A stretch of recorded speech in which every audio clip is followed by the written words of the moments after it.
France, nous sommes en première position pour constater la crise qui s'annonce. Pendant les fêtes de Noël, nous achetons chacun plus d'1,5 kg de chocolat. 34 000 tonnes sont mangées en 15 jours avec une préférence, et c'est une exception mondiale, pour le chocolat noir, soit le chocolat le plus dosé en cacao. Nestlé. Ce matin-là, le directeur de l'usine et Jean-Manuel Bluet, le responsable des approvisionnements avec le casque orange, attendent une livraison importante. 20 tonnes de fèves de cacao qui proviennent directement de la Côte d'Ivoire. Des fèves comme celle-ci, il leur en faut de plus en plus. Car aux côtés de leur célèbre escargot de l'an 20, ils doivent maintenant fabriquer des produits plus haut de gamme que le public réclame. Des tablettes pure origine à 72% de cacao. La Côte d'Ivoire. Les 3/4 du cacao que vous consommez pousse donc ici. 1/4 des habitants vivent exclusivement de ces cultures. Chaque fois qu'il vient en Côte d'Ivoire, Jean-Manuel Bluet de Nestlé est frappé par la difficulté à atteindre la précieuse marchandise. Pour arriver ici, on a mis plus d'1 heure et demie de route, de piste.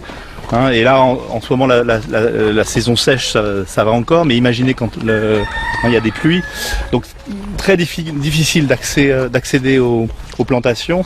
Et de la même façon, pour les planteurs, très difficile d'acheminer leurs marchandises. Il y a quelques années, il s'est rendu compte que si rien n'était fait pour améliorer la situation, un jour, peut-être, le cacao n'arriverait plus jusqu'à ses usines. Alors, il tente de trouver des solutions. En polo blanc, voici Nathan Bello. C'est le représentant de Nestlé sur place. Les deux hommes font face à une assemblée de planteurs découragés. La récolte s'annonce catastrophique. Cette année, la sécheresse a sévi et les cacaoyers n'ont pas produit assez. L'État a baissé le salaire des paysans. À peine 700 francs CFA le kilo de cacao récolté, soit 1 €. Ce sont les prochains approvisionnements de Nestlé qui sont en jeu. Alors Nathan et Jean-Manuel vont brosser les planteurs de cacao dans le sens du poil. Nestlé a envie de votre cacao pour faire du chocolat, n'est-ce pas? On a du bénéfice là-bas. Mais on doit travailler avec vous. C'est ça, non? On doit travailler avec vous pour que nos usines là, ça puisse toujours avoir du cacao. Donc si le cacao ne donne pas beaucoup, c'est pas bon pour vous.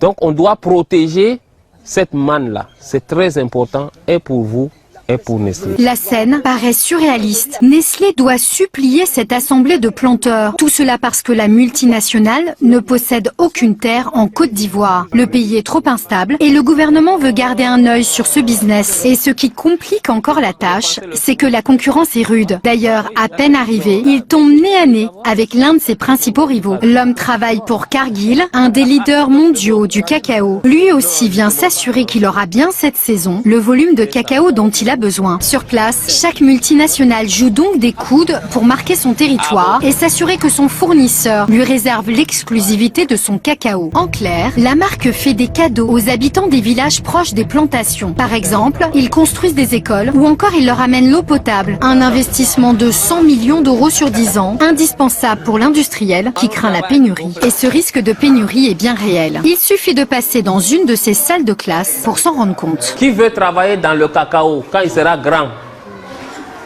Visiblement, il n'y a pas foule. Tu as dit que tu es devenu professeur. Pourquoi vous ne voulez pas faire cacao? Oui. Parce que le travail de cacao est dur. Parce que le travail de cacao là est dur. Les enfants, vous avez déjà vu ça un jour? C'est quoi ça là? Il y a quoi dedans? Chose incroyable, alors que la population vit du cacao, aucun de ses enfants n'a jamais goûté de chocolat. C'est le cacao d'ici là, qui va là-bas en France et on appelle ça cacao plein. C'est cacao plein. On dit Nestlé s'engage avec Oots auprès des cultivateurs pour améliorer la qualité du cacao et aider leur communauté. On aide les communautés, non? Voilà. Donc les blancs là, quand ils prennent le chocolat, ils sont contents parce que vous allez à l'école. Les 100 millions d'euros du plan cacao servent aussi à financer de la recherche. L'industriel a implanté à quelques kilomètres de là un laboratoire secret. C'est ici, à l'abri des regards, qu'il travaille sur la mise au point d'une plante miraculeuse. Un arbre qui pourrait produire du cacao à profusion toute l'année au lieu des 6 mois par an d'ordinaire et sans perte. Vous avez des variétés qui sont résistantes aux maladies, mais peut-être qui ne produisent pas beaucoup.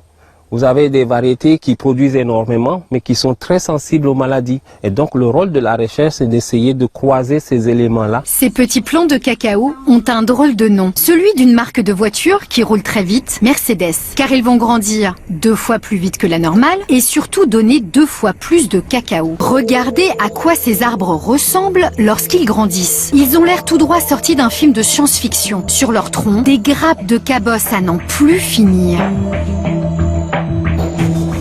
4 fois plus qu'un cacaoyer naturel. C'est le résultat de la dernière génération mise au point dans leur laboratoire. Pour le moment, on n'a pas de nom. Et ça va encore Au moment où ça sera public, peut-être ça sera du BMW, on ne sait pas. Mais voilà. Ça va encore plus vite que le Mercedes, c'est la génération meilleure là. Oui, je pense qu'on va prendre les meilleures variétés d'ici et c'est ça qu'on va obtenir sur le terrain plus tard.